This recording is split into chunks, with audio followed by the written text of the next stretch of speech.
Hey everyone, What's up, welcome to guys? date night. We're excited to be here. We're on a Saturday instead of a Friday. Why were we missing out last night? I don't know. Got crazy? Things got No, crazy. I don't remember. I think everyone can relate to crazy at this we're point. old enough that we don't have to remember what happened Saturday. So cheers to Saturday. We are talking about how you stay connected when you disagree, when there's conflict.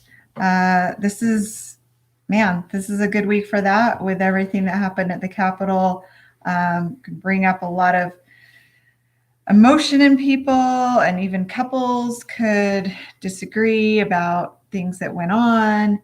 And gosh, it can put a real wedge in relationships. And so we want to give some tips to how you stay connected. I think, when you get really triggered, you need to realize that you're triggered. It's that moment of realization, like, whoa, in my body right now, I can just feel this emotion rising. Yeah. And then you put a little space between your experience and the awareness. So you have time to actually think logically and think, okay, whoa, this is where I'm at right now. And I really want to, I don't want to be right here. I don't want to be in this space. So it's sometimes stepping away for a minute, taking some deep breaths. What do you recommend?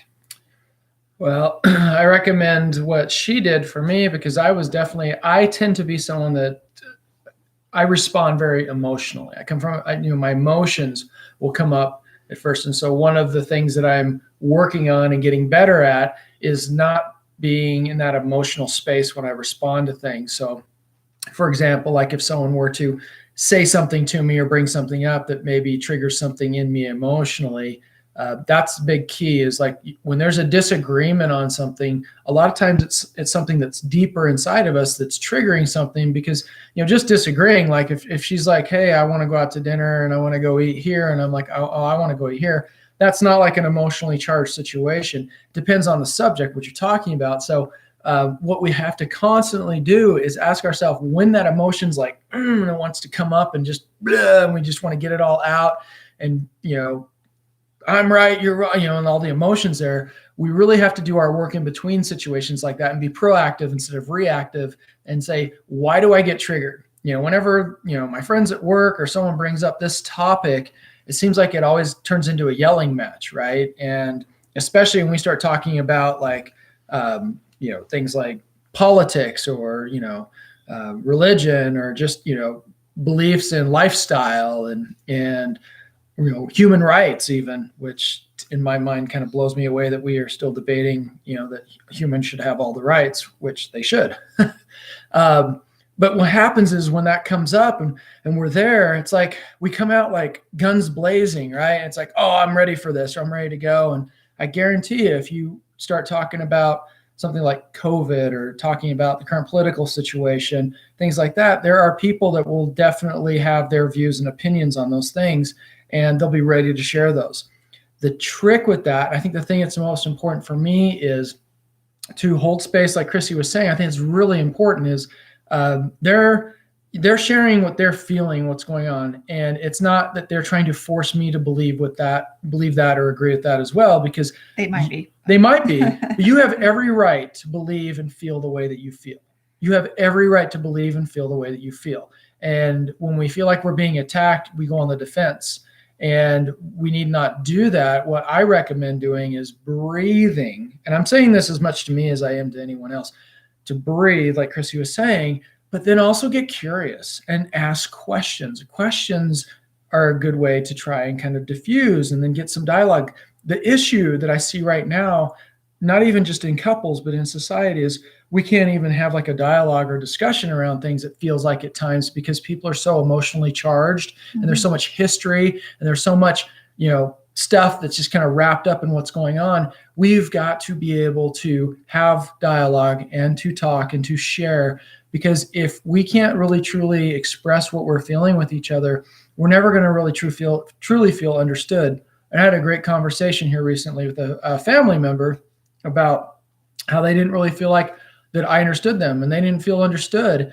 And that to me was very eye-opening, because that is one of the keys. I think everyone wants to be understood. When we're sharing and shouting and saying these things, it's like, here's where I'm coming from, and here's why I feel the way I feel. And there's history, and in our mind, there's a story, and there's a belief, and there's goals that are in there. And that's one thing that she brought up to me. And she's like, well, what's your goal? She's like, is there a goal there? The other thing she brought up to me, I think is really important in this, is ego gets involved, because ego wants to protect us, wants to keep us safe. And if someone's challenging a belief of mine or coming at me with something, ego's like, oh, man the defenses, and set up the walls, and get this ready, and batten down the hatches, because someone's coming at us right now. We need to be getting ready for that. And we get in that kind of defensive mode. And that energy, even if we don't say anything, the energy can shift, right? You can see someone when they're kind of like they're triggered.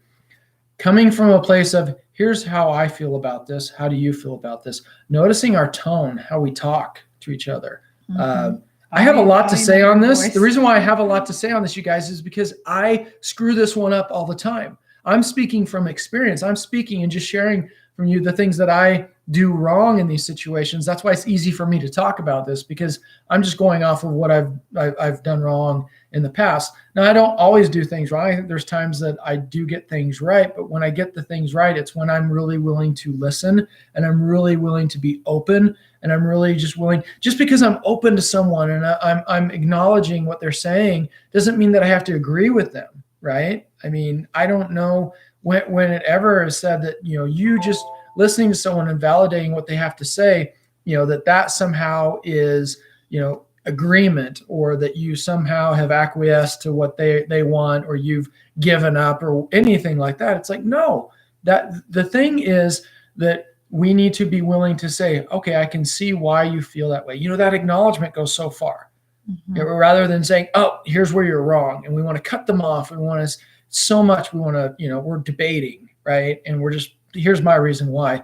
And I have never experienced in my lifetime two people having a serious debate where there's emotions involved, and someone saying, you know what, you completely changed my mind with that statement. You've just completely changed my mind with how I see things. That doesn't typically happen in an interaction like that. Now, if they reflect upon it, they do some research, they kind of do some soul searching, they kind of look within. Now, they might come back in a period of time later and say, you know what, that actually really, influenced me, or triggered or inspired me to do some further research. In those situations, though, we need to cancel our goals.